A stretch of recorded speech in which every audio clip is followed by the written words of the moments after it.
Take my hand, take my whole life too, but I can't help falling in love with you.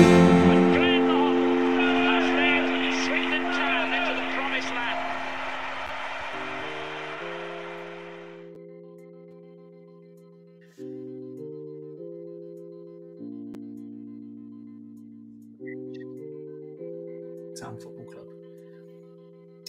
and here on the 30th anniversary of that great day, that great playoff final win over Leicester,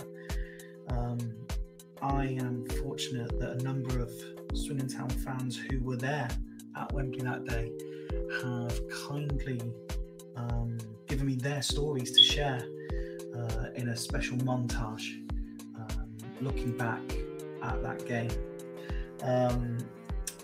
It is a game and a result that is embedded into the DNA of supporters from a very, very early age, from more or less the first time you step foot into the county ground.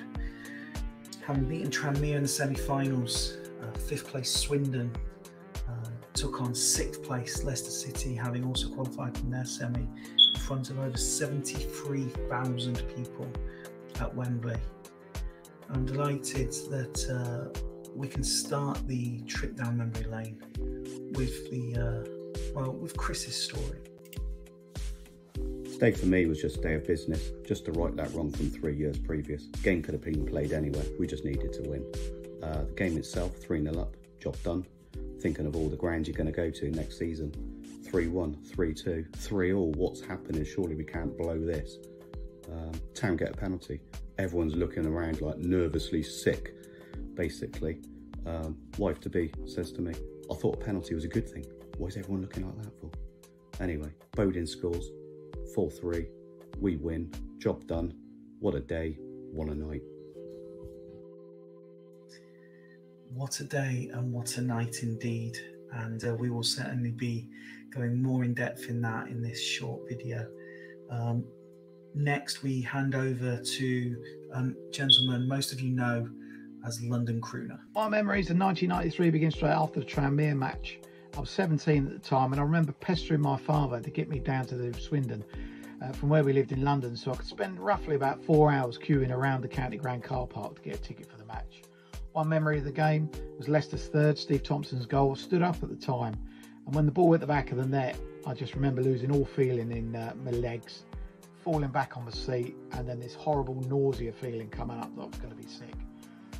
Thankfully, a little while later, between Steve White, David Ellery, Paul Bowden, and help from a sniper in the crowd, those feelings rescinded, and they all turned to tears of joy and happiness.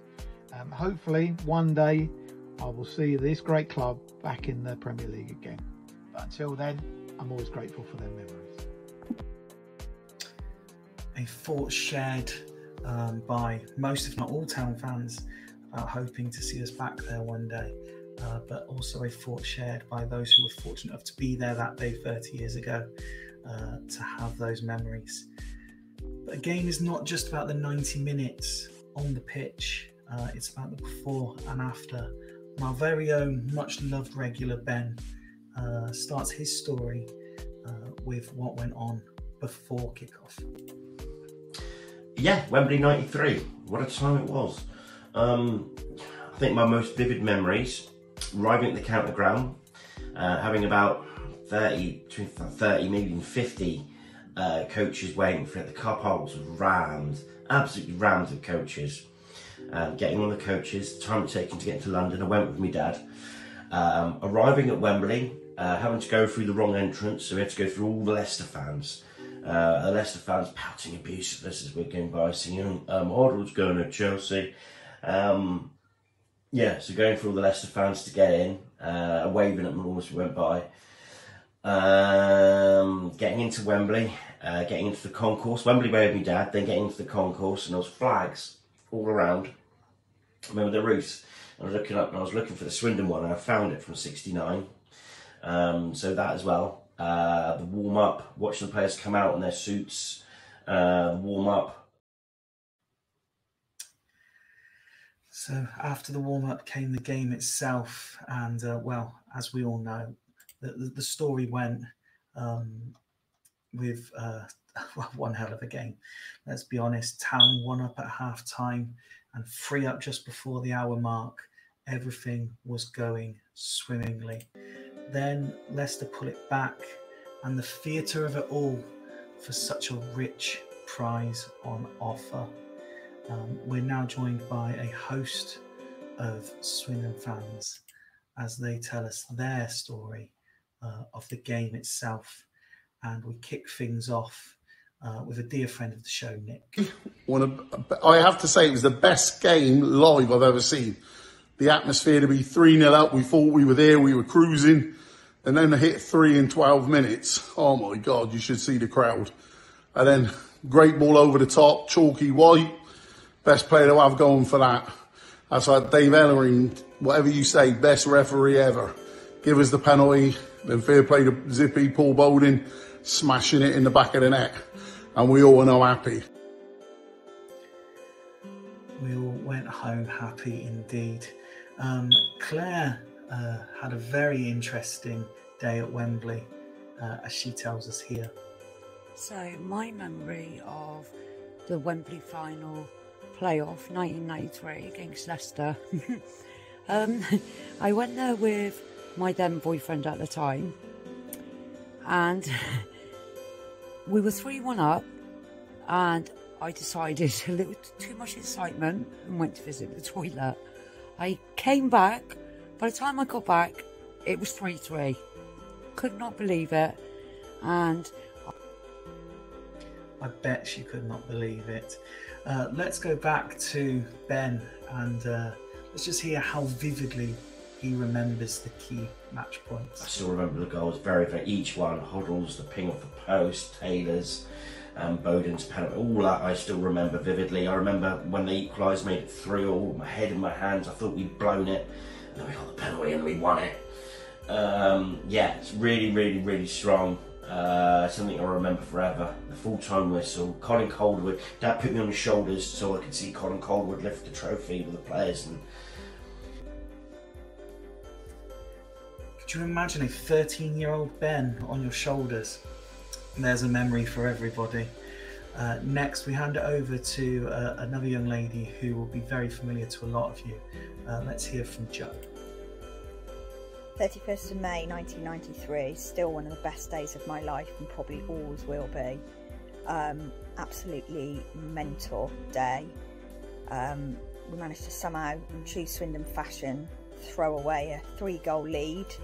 I missed the Maskell goal because I was still coming back from half-time. Just remember hearing the ball smack against the post and then a massive roar, and knew we'd scored because it was the end of the ground that we were at, that the roar came from. Yeah, and then we you know, it was suddenly 3-3, and I remember thinking, we've lost this now, there's absolutely no chance we're going to win this.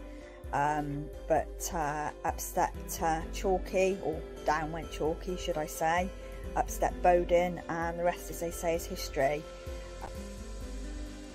And with his thoughts on the game, very thankful to another Chris for sharing his favourite highlight of the whole occasion. Chris Van Ryn here. I think my favourite memory of the 92-93 playoff final, 30 years ago tomorrow, was Maskell's little back heel to Hoddle for that opening goal. I think that moment, his back heel to assist Glenn Hoddle's opening goal, is my favourite moment and a brilliant piece of skill. As we all know, it came down to that penalty, an event that my friends and colleagues up here in the Midlands tell me was wrongly awarded, criminally unjust. Of course, bleeding red and white. I don't necessarily agree. It's also a particular poignant action that's had a lasting impression on Claire. And I could not watch that last penalty at all. Had my face in my hands, followed by total euphoria afterwards. Still to this day, cannot watch a penalty being taken. Not even my own sons when they play football either. Now, understandably, not all supporters are particularly comfortable being in front of the camera. One such supporter, Joby, has sent a message in and asked me to read it out. And it's always worth remembering that when there are winners, there must be losers. And Leicester City supporters are spoken about in both this story and the next video we will share.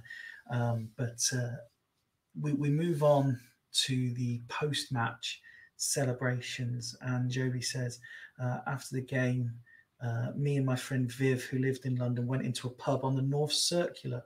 It was full of Swindon fans, all singing and celebrating.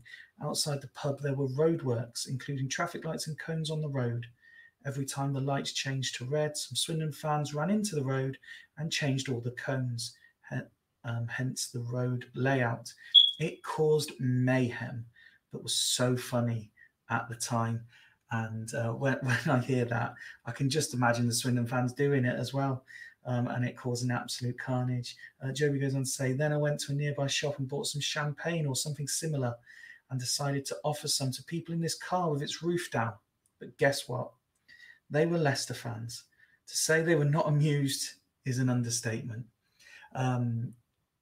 Well, again, I see the funny side to that, and I'm sure 30 years on, those supporters will also see the funny side to that. Thank you for sharing your memories, Joby, of what happened after the match, and I'm going to go back to Nick, who also remembers a conversation with some Leicester City fans. Speaking of a couple of Leicester fans, I think they said they paid 50 quid for their ticket. It was worth every penny. The atmosphere was just incredible, and the beauty. It was a friendly atmosphere. There were no violence, something like that. It was a good atmosphere. I was here with my late dad and my brother. We always went together to watch the games, so it's just unbelievable atmosphere, unbelievable day. I say best game ever live. Nothing competes with that. Come on, you Reds! Come on, you Reds, indeed. The celebrations are of the likes that have probably not been experienced since, and as I said earlier, may never be experienced again. So we conclude our look back on the 93 playoff final with 3 more short video posts, remembering the aftermath, the celebrations, and a very long journey home for some. We start with Claire. The journey back home is the most memorable part of that day. Probably because I missed a couple of goals going to the toilet. But the journey back, it may be my old memory, but it felt like we were travelling back about 15, 20 miles an hour, all 3 lanes of the M4, just crawling back. I was hanging out of the sunroof of a car with a scarf aloft. By the time I got back to the county ground, I don't think anybody had a voice. And I went to work and I didn't have a voice for about 3 days later. And I worked in W.H. Smith's warehouse at the time. And about half the warehouse didn't have a voice either. They were also at Wembley. So, but I wish the younger me had embraced that whole occasion so much more. Of which I'm gutted, and I definitely would have crossed my legs rather than going to the toilet. Hindsight is a wonderful thing, Claire, but you will always have the memories that you had of it. Our penultimate post is only right that we go back to Fool's favourite, Ben. Then the celebrations after, getting back on the bus, taking ages to move out, and then when we did, it took us 6 hours to get back to Swindon. But that was mainly because of the people in Swindon wanting to celebrating with the with on the streets and the bridges. There was flags out. Everyone was on the street. Everyone was happy. Everyone was in such a good mood. It was wonderful. Something that will stay with me for the rest of my life. And I was so grateful to be a part of it. One of my greatest memories is supporting Swindon Town Football Club. and yeah, probably something sadly I'll never get to see again, but I was there to see it, so I'm pleased. Anyway, thanks very much. Recurring theme, just pleased to have experienced it. Remembering the celebrations in her own way is our final contribution from Jo. I can't really remember a lot after the game until we got back to Swindon, and all the people on the bridges coming on when we were coming back on the motorway, and then when we got back to Swindon, being on County Road. And I remember seeing my dad, who I'd not gone to Wembley with, which I don't really know why, to be honest, because I always went to football with him, but I'd gone to Wembley with a friend of mine, and rushing over to him, giving him a massive hug. And I think that was when I cried for the first time, and it sunk in that we had actually made it to the Premier League, and I'm just so glad I was there to see it. Memories that nobody can ever take from anyone who experienced it.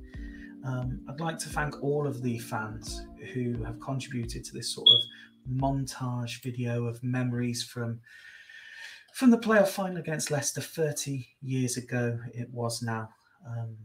I'm sure to some it doesn't seem like it's been 30 years, and I'm sure to others they're surprised it's only been 30.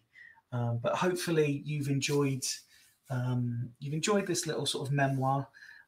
If it's prompted you to remember anything that perhaps you hadn't done so already, please feel free to share comments, share memories, share pictures of the occasion on all of our socials. We'd love to see and hear them. My sincere thanks again to everyone that has contributed towards this episode with their memories, and we will see you again for another Fool's episode very, very soon. Goodbye. Take my hand, take my whole life too, but I can't help falling